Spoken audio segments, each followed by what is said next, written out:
بسم اللہ الرحمن الرحیم۔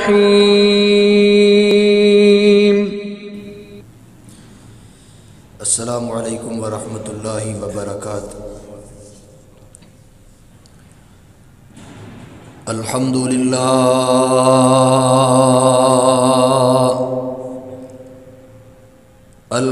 للہ نحمده ونستعینه ونستغفره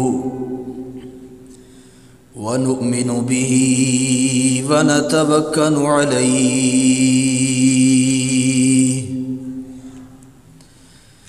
ونعوذ باللہ من شرور انفسنا ومن سیئات اعمالنا من يهده الله فلا مضل له ومن يضلل فلا هادي له ونشهد أن لا إله إلا الله وحده لا شريك له ونشهد أن محمدا عبده ورسوله اللهم صل على محمد وعلى آل محمد كما صليت على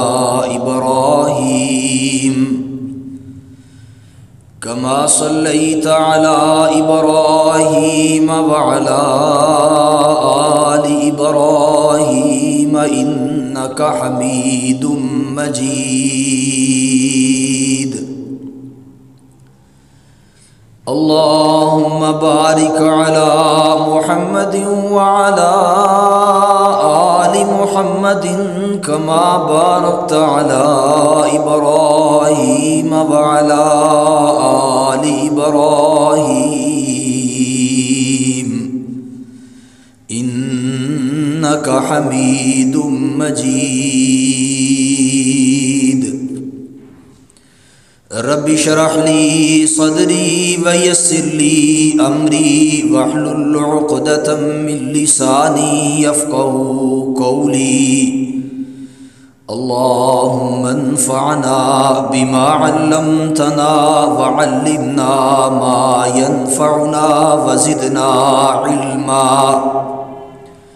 رب اوزعني ان اشكر نعمتك التي انعمت علي وعلى والدي وان اعمل صالحا ترضاه واصلح لي في ذريتي اني تبت اليك واني من المسلمين اما بعد فإن خير الحديث كتاب الله وخير الهدي هدي محمد صلى الله عليه وسلم وشر الأمور محدثاتها وكل محدثة بدعة وكل بدعة ضلالة وكل ضلالة في النار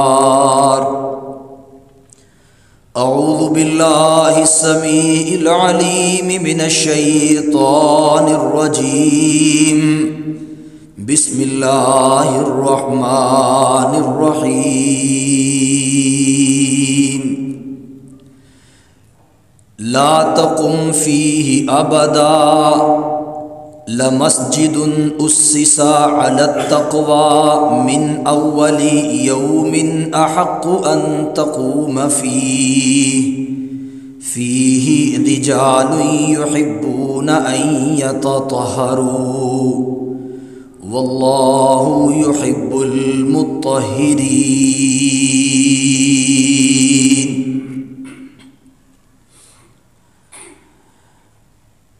حضرات،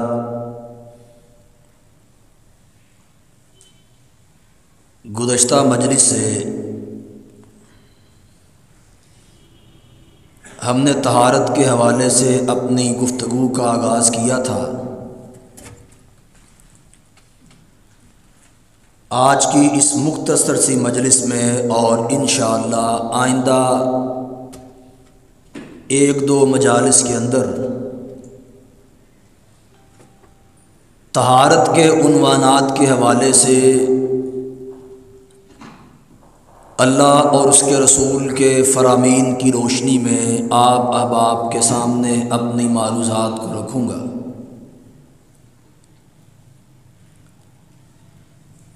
اسلام کے اندر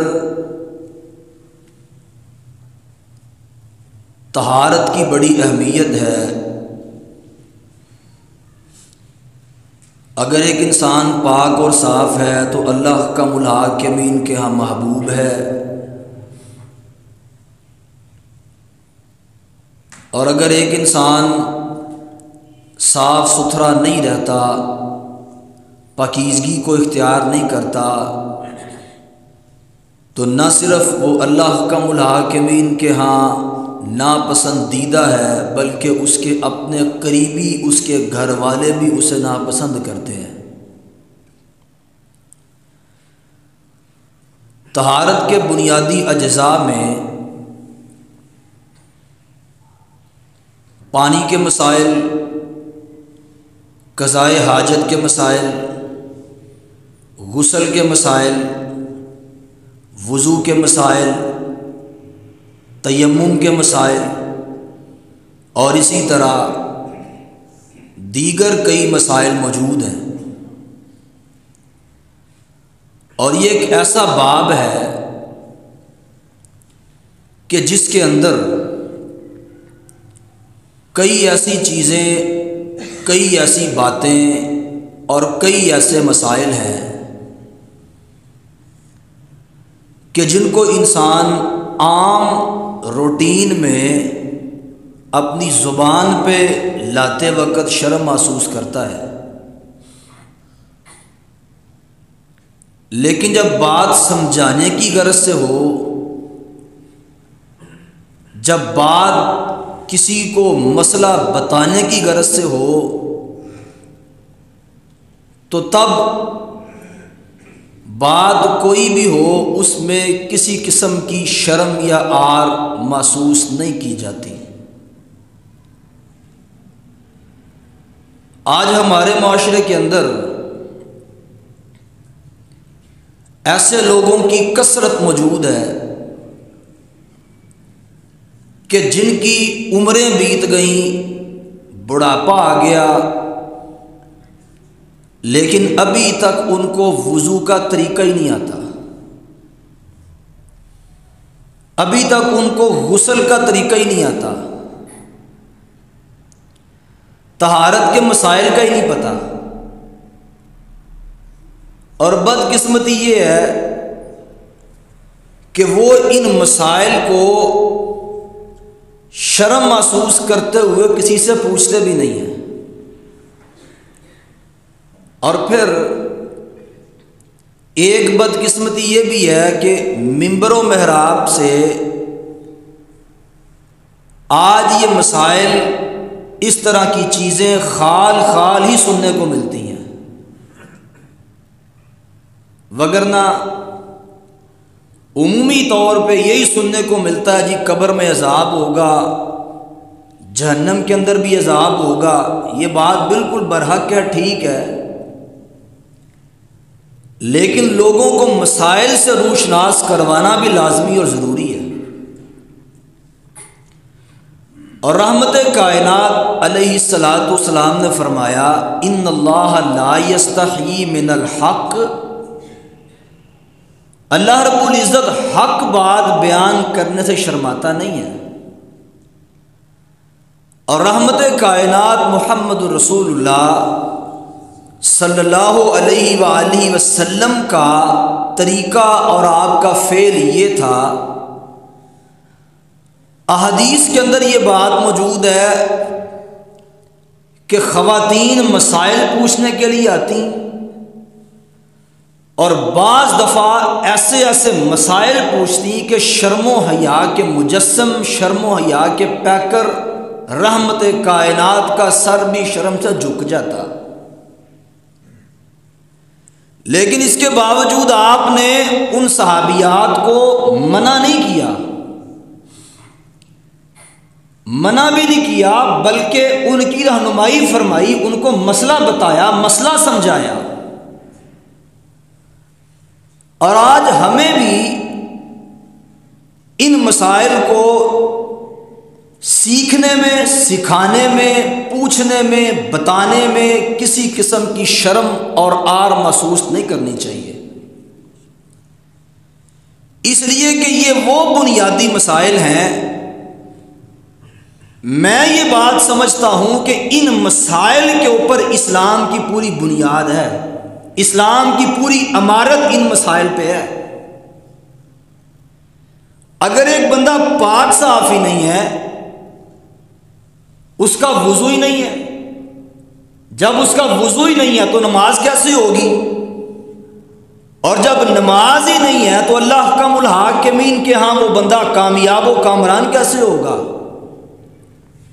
تو آج ان مسائل کا آغاز کرتے ہوئے میں یہ بات ضروری سمجھتا ہوں کہ آپ ان مسائل کو خود بھی سیکھیے اور جن کو نہیں پتا ان کی آپ رہنمائی بھی کیجیے۔ اور اگر زندگی کے کسی موڑ پہ ان مسائل سے کا آپ کو پتہ نہیں اور روزانہ کئی مرتبہ ان مسائل سے انسان کا واسطہ پڑتا ہے، اور اگر کسی بات کی سمجھ نہیں ہے تو پوچھنے میں کسی قسم کی شرم اور آر محسوس نہیں کرنی چاہیے۔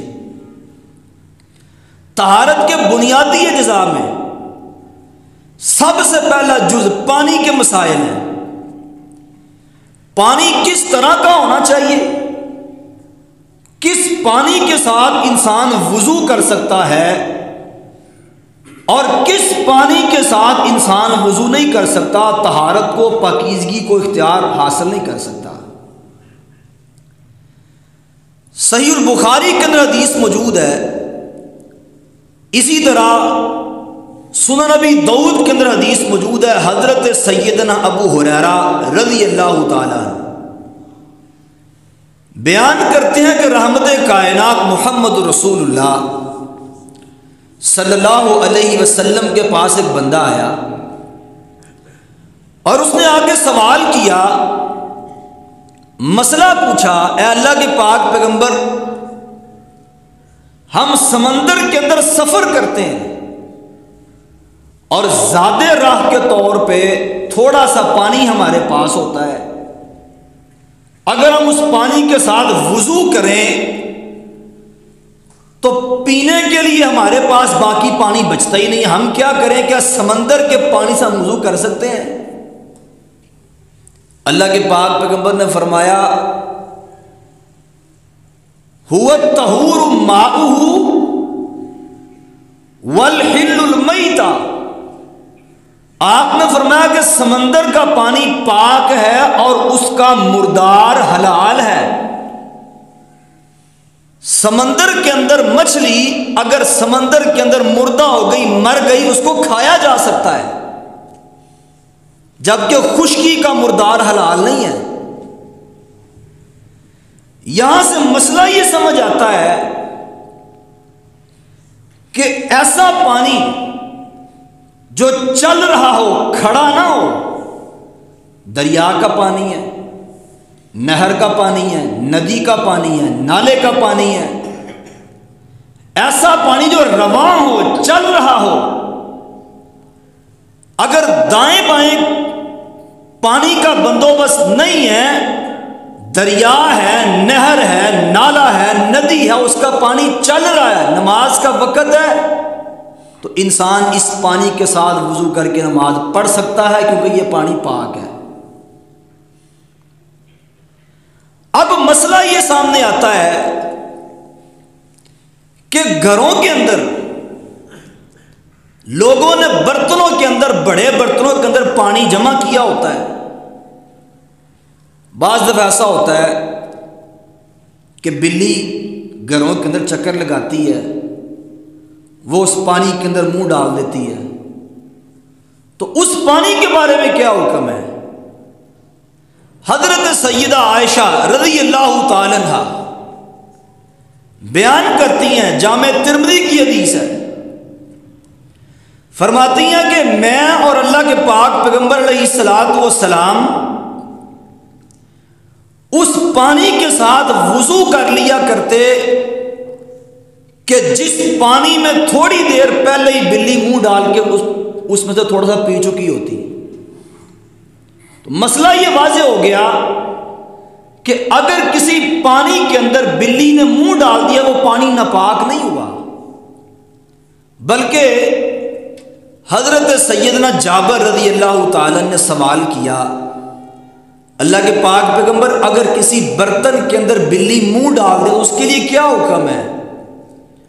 تو آپ نے فرمایا کہ بلی کا جھوٹا حرام نہیں ہے، ناپاک نہیں ہے، بلکہ انما ہی من الطوافون علیکم، وہ تو بار بار تمہارے گھروں میں چکر لگانے والی ہے۔ آپ نے فرمایا بلی کا جھوٹا وہ ناپاک نہیں ہے۔ ہاں اگر کسی برتن کے اندر، اگر پانی کے اندر کتا منہ ڈال دے وہ پانی ناپاک ہو جاتا ہے، وہ برتن بھی ناپاک ہو جاتا ہے۔ آگے بڑھیے، پانی کے متعلق ایک مسئلہ یہ بھی ہے، ایسا پانی کہ جس کے اندر نجاست گر جائے، گندگی گر جائے، یا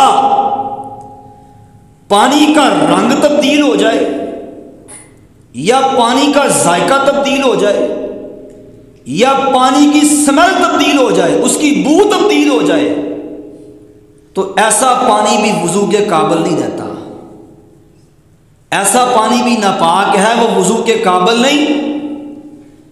لیکن اگر پانی کے اندر کوئی پاک چیز گر گئی ہے تو اس پانی کے ساتھ بھی وضو کیا جا سکتا ہے۔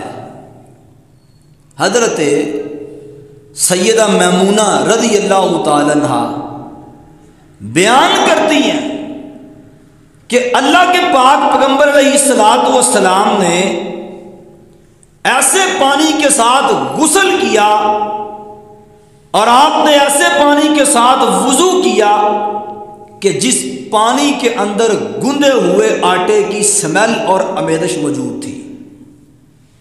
معلوم یہ ہوا کہ اگر کسی برتن کے اندر پانی موجود ہے اور اس پانی کے اندر کوئی پاک چیز گر گئی ہے تو اس پانی کے ساتھ بھی انسان وضو کر سکتا ہے۔ طہارت کے بنیادی مسائل میں دوسرے نمبر پہ جو ہے وہ قضاء حاجت کے مسائل ہیں، اور ان مسائل میں اکثریت آج ہمارے معاشرے کے اندر لوگ غلطی کا شکار ہیں۔ قضاء حاجت میں پہلا مسئلہ نوٹ کرتے جائیے، پہلا مسئلہ صحیح البخاری کے اندر حدیث موجود ہے، اور اسی طرح صحیح مسلم کے اندر بھی حدیث موجود ہے۔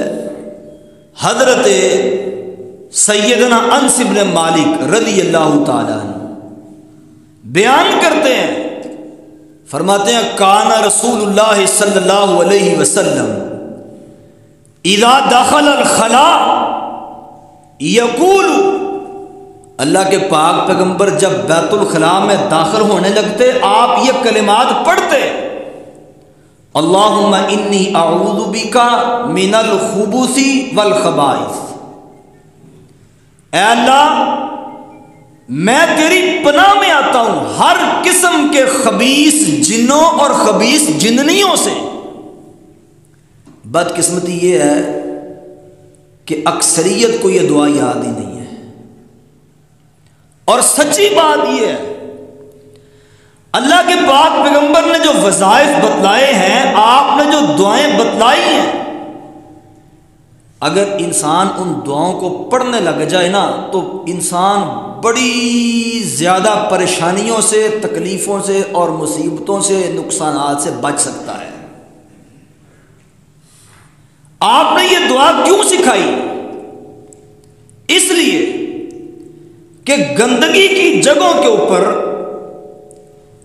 ان شیاطین کا بسیرا ہوتا ہے، شیاطین یہ گندگی کی جگہ ان کی اماج گائیں ہوتی ہیں. تو اگر ایک بندہ دعا پڑھ کے بیت الخلاء میں داخل ہو تو اللہ حکم الحاکمین شیطان کے ہر قسم کے شر سے اس بندے کو بچا لیتے ہیں. اور یہ بات بھی حقیقت ہے کہ شیطان انسان کا دشمن ہے، انسان کو نقصان پہنچانے کا کوئی بھی موقع وہ ہاتھ سے جانے نہیں دیتا. اور یہ وہ جگہ ہیں کہ جن کے اندر شیطان کا وار بڑی آسانی کے ساتھ ہوتا ہے. اکثر ایسی باتیں بھی سننے کو آتی ہیں، وہ جی واش روم میں گیا تھا تو پتہ نہیں کیا ہو گیا ہے، سایہ ہو گیا ہے یا وہاں پہ گر گیا ہے، فالج کا حملہ ہو گیا ہے. اللہ کی قسم ہے ان دعاؤں کا بڑا اثر ہے انسان کی زندگی کے اندر. کس طرح کا اثر ہے؟ حضرت ابان بن عثمان لوگوں کے سامنے نا ایک دعا بتا رہے تھے، اللہ کے پاک پیغمبر کا مسئلہ سمجھا رہے تھے. مسئلہ کیا تھا؟ کہنے لگے کہ میں نے اپنے باپ عثمان سے اور میرے بابا عثمان نے رحمت کائنات سے اس بات کو سنا ہے. اللہ کے پاک پیغمبر نے فرمایا جو بندہ فجر کی نماز کے بعد 3 مرتبہ ان کلمات کو پڑھتا ہے، بسم اللہ الذی لا یضر مع اسمہ شیء فی الارض ولا فی السماء وہو السمیع العلیم، جو بندہ فجر کی نماز کے بعد 3 مرتبہ ان کلمات کو پڑھتا ہے، اسی طرح شام کے وقت 3 مرتبہ ان کلمات کو پڑھتا ہے، زمین و آسمان کی کوئی چیز اس کو نقصان نہیں پہنچا سکتی. اب جب یہ مسئلہ لوگوں کو بتا رہے تھے نا تو ان کو فالج ہوا تھا. تو کسی نے سوال کر دیا، اس نے کہا عجیب بات ہے، ہمیں آپ مسئلہ بتا رہے ہیں، خود آپ کو فالج ہوا ہے. اب 2 ہی باتیں ہیں، یا تو یہ بات غلط ہے تو یا آپ نے خود اس چیز کو پر عمل ہی نہیں کیا اور آپ ہمیں بتا رہے ہیں. تو حضرت ابان کہنے لگے کہ نہ تو میں نے جھوٹ بولا نہ میرے بابا نے جھوٹ بولا ہے، میں بھی سچ کہہ رہا ہوں، میرے بابا نے بھی سچ ہی کہا ہے. اللہ کے پیغمبر کے یہ الفاظ ہیں. ہاں مجھے یاد ہے کہ ایک دن میں کسی بات پہ غصے میں تھا، کسی وجہ سے غصے کی حالت میں تھا، میں یہ کلمات پڑھنا بھول گیا، اسی دن میرے اوپر فالج کا اٹیک ہوا ہے. معلوم ہوا کہ ان دعاؤں کا انسان کی زندگی پہ بڑا اثر ہوتا ہے. تو یہ دعائیں ہمیں پڑھنی چاہیے. الا ماشاء اللہ لوگوں کو یہ دعا یاد ہی نہیں ہے. اور پھر جن کو یہ دعا یاد ہے وہ بھی پڑھتے وقت ایک بنیادی غلطی کر جاتے ہیں. وہ غلطی کیا ہے؟ وہ واش روم کے اندر داخل ہو کے پھر یہ دعا پڑھتے ہیں، جبکہ یہ طریقہ ٹھیک نہیں ہے. باہر دعا پڑھنی ہے، باہر کھڑے ہو کے دعا پڑھ کے پھر اپنا بایاں قدم پہلے اندر رکھنا ہے، باہر دعا پڑھ کے پھر اندر داخل ہونا ہے. اور پھر حضرت سیدہ عائشہ رضی اللہ تعالی عنہ فرماتی ہیں اذا خرج من الغائط، اللہ کے پاک پیغمبر جب بیت الخلاء سے باہر نکلتے آپ یہ کلمات پڑھتے، غفرانک، اے اللہ میں تجھ سے تیری بخشش طلب کرتا ہوں، اے اللہ تو مجھے معاف کر دے. غفرانک، میں تیری بخشش طلب کرتا ہوں. اللہ کے پاک پیغمبر ان کلمات کو پڑھا کرتے. اور بیت الخلاء میں جب داخل ہونا ہے اپنا بایاں پاؤں پہلے اندر داخل کرنا ہے، اور جب باہر آنا ہے تو دایاں پاؤں پہلے باہر رکھنا ہے. آگے بڑھیے. صحیح مسلم کے اندر حدیث موجود ہے. ایک اور مسئلہ حضرت سیدنا انس بن مالک رضی اللہ تعالی عنہ بیان کرتے ہیں، فرماتے ہیں اللہ کے پاک پیغمبر علیہ الصلوۃ والسلام اذا داخل الخلاء، جب بیت الخلاء میں داخل ہوتے، وضع خاتمہ، آپ اپنی انگوٹھی کو اتار کے باہر رکھ دیتے. اللہ کے پاک پیغمبر کی انگوٹھی کے اوپر محمد رسول اللہ صلی اللہ علیہ وسلم یہ کلمات لکھے ہوئے تھے. معلوم ہوا اگر جیب کے اندر کوئی ایسی چیز موجود ہے کہ جس کے اوپر اللہ لکھا ہوا ہے، اللہ کا نام لکھا ہوا ہے، وہ چیز لے کے بیت الخلاء میں داخل نہیں ہونا، بلکہ اس کو باہر رکھ کے پھر اندر داخل ہونا ہے۔ قضائے حاجت کا ایک مسئلہ اور ہے۔ ایک وہ آدمی جو باہر کھلے میدان میں گیا ہے، جنگلات میں گیا ہے، یا اپنی کھیتوں میں گیا ہوا ہے، وہاں پہ گھر والا سسٹم موجود نہیں ہے، تو وہاں پہ انسان نے قضائے حاجت کے لیے بیٹھنا ہے۔ حضرت ابو ہریرہ رضی اللہ تعالیٰ حدیث کے راوی ہیں، امام مسلم صحیح مسلم کے اندر یہ حدیث لے کے آئے ہیں، فرماتے ہیں کائنات کے امام نے فرمایا کہ اگر کوئی شخص کھلے میدان میں قضائے حاجت کے لیے بیٹھنا چاہے تو اس کو چاہیے کہ وہ اپنا چہرہ اور اپنی پیٹھ یہ کعبہ کی طرف، قبلے کی طرف نہ کرے۔ یہ مسئلہ بھی ہے۔ آج ہمارے ہاں اس چیز کا بھی خیال لوگ کم ہی رکھتے ہیں، خاص طور پہ وہ لوگ جو باہر اپنی کھیتوں میں جاتے ہیں کام کاج کے لیے۔ آپ نے فرمایا کہ وہ اپنا چہرہ اور اپنی پیٹھ قبلہ رخ کر کے نہ بیٹھے۔ آگے بڑھیے۔ قضائے حاجت کا ایک اور مسئلہ، حضرت ابو قتادہ رضی اللہ تعالیٰ حدیث کے راوی ہیں، اور یہ حدیث بھی صحیح مسلم کے اندر موجود ہے۔ فرماتے ہیں رحمت کائنات علیہ السلام نے ارشاد فرمایا کہ تم میں سے کوئی شخص دائیں ہاتھ کے ساتھ اپنی شرمگاہ کو نہ چھوئے، اور نہ کوئی دائیں ہاتھ کے ساتھ استنجا کرے، اور نہ کوئی شخص کوئی چیز پیتے وقت پینے والے برتن کے اندر پھونک مارے۔ اللہ کے پاک پیغمبر نے قربان جاؤں رحمت کائنات کے اوپر آپ کے اللہ کے پاک پیغمبر نے چھوٹے چھوٹے مسائل اپنی امت کے لوگوں کو بتا دی ہیں۔ آپ نے فرمایا کہ پانی کے برتن کے اندر کوئی بندہ پھونک بھی نہ مارے، اور پھر آپ نے ایک اور مسئلہ بتایا ہے، اور وہ مسئلہ آج ہمارے ہاں لوگوں کے اندر یہ بڑی بیماری موجود ہے۔ حضرت عبداللہ ابن عمر رضی اللہ تعالیٰ حدیث کے راوی ہیں، اور یہ حدیث بھی صحیح مسلم کے اندر موجود ہے۔ رحمت کائنات محمد رسول اللہ صلی اللہ علیہ وسلم نے ارشاد فرمایا کہ جب کوئی شخص بیت الخلاء میں داخل ہو قضائے حاجت کے لیے وہ گفتگو نہ کرے، بلکہ صحابی بیان کرتے ہیں میں نے اللہ کے پاک پیغمبر کو دیکھا، آپ قضائے حاجت کے لیے بیٹھے، ایک شخص پاس سے گزرا، اس نے السلام علیکم کہا، آپ نے اس کا جواب ہی نہیں دیا۔ آج ہمارے ہاں یہ بیماری موجود ہے۔ بعض لوگوں کو دیکھا ہے کہ واش روم میں بیٹھ کے فون سن رہے ہوتے ہیں، وہ بیچارہ تو کیا، بعض دفعہ ایسا ہوتا ہے کہ فون کرنے والے بھی اخیر ہی کر دیتے ہیں، وہ ایک دفعہ فون اس نے نہیں اٹھایا، وہ بار بار کری جا رہے ہیں۔ تو یہ چیزیں بھی اخلاقیات کا درس نہیں دیتی، یہ چیزیں بھی بد اخلاق کے زمرے میں آتی ہیں، یہ چیزیں اچھے اخلاق کے زمرے میں نہیں آتی۔ آپ نے فرمایا قضائے حاجت کے وقت کو بندہ گفتگو نہ کرے، آپ نے منع فرمایا ہے۔ اور قضائے حاجت کا ایک مسئلہ اور ہے، حضرت عائشہ رضی اللہ تعالیٰ عنہ، سیدہ عائشہ رضی اللہ تعالیٰ عنہ بیان کرتی ہیں، آپ فرماتی ہیں کہ اگر کوئی شخص تمہیں یہ بات کہے نا کہ اللہ کے پاک پیغمبر کھڑے ہو کے پیشاب کرتے رہے ہیں، تو کوئی بھی اس بات کی تصدیق نہ کرے، اس لیے کہ رحمت کائنات نے ساری زندگی بیٹھ کے پیشاب کیا ہے۔ لیکن بدقسمتی ہمارے ہاں تو یہ ہے نا کہ کون سا ایسا کام ہے، کون سا ایسا عمل ہے، کون سا ایسا فعل ہے کہ جس میں ہم نے غیر مسلموں کی نکالی نہیں کی۔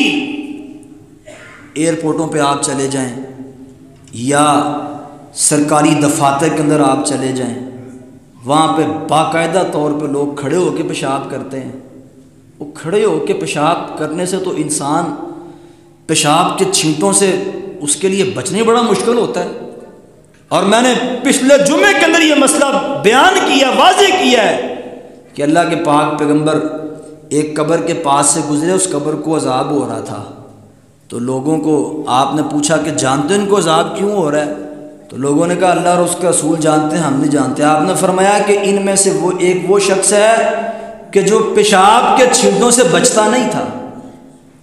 تو کون سا ایسا کام ہے، کون سا ایسا عمل رہ گیا ہے کہ جس میں ہم نے غیر مسلموں کی نکالی نہیں کی؟ وہ اللہ کی قسم ہے، اسلام تو ایسا پاکیزہ دین ہے، ایسا پاک اور صاف ستھرا مذہب ہے کہ کائنات میں اس کے جیسا پاکیزہ مذہب کوئی اور دوسرا ہے ہی نہیں۔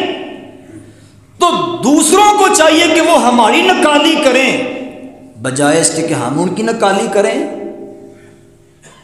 وہ تو اتنے پلید، اتنے ناپاک اور اتنے غلیظ ہیں کہ میں کل ہی ایک کتاب کا مطالعہ کر رہا تھا کہ پاپائے روم نے شاہ فیڈرک، یہ جو جرمنی کا بادشاہ تھا، اس نے اس کے اوپر کفر کا فتویٰ اس لیے لگایا کہ یہ مسلمانوں کی طرح روزانہ غسل کرتا تھا۔ اور اسی طرح اس نے اشبیلیا کے گورنر کو صرف اس بنیاد پہ معزول کیا کہ وہ روزانہ منہ ہاتھ دھویا کرتا تھا۔ آج بھی وہ لوگ جو یورپ کے ممالک کے اندر رہتے ہیں وہ جانتے ہیں، ان کو پتہ ہے کہ ان کا رہن سہن کس طرح کا ہے۔ بظاہر اوپر سے بڑے صاف ستھرے نظر آنے والے، اندر سے انتہائی غلیظ اور گندے ہیں۔ اور چاہیے تو یہ کہ وہ ہماری نکالی کریں، اور ہم پاکیزہ دین والے، پاکیزہ مذہب والے، بہترین اسلام والے، اللہ اور اس کے رسول کو ماننے والے، ہم ان کی نکالی کر رہے ہوتے ہیں۔ تو اس لیے ہمیں اس چیز سے بھی بچنا چاہیے۔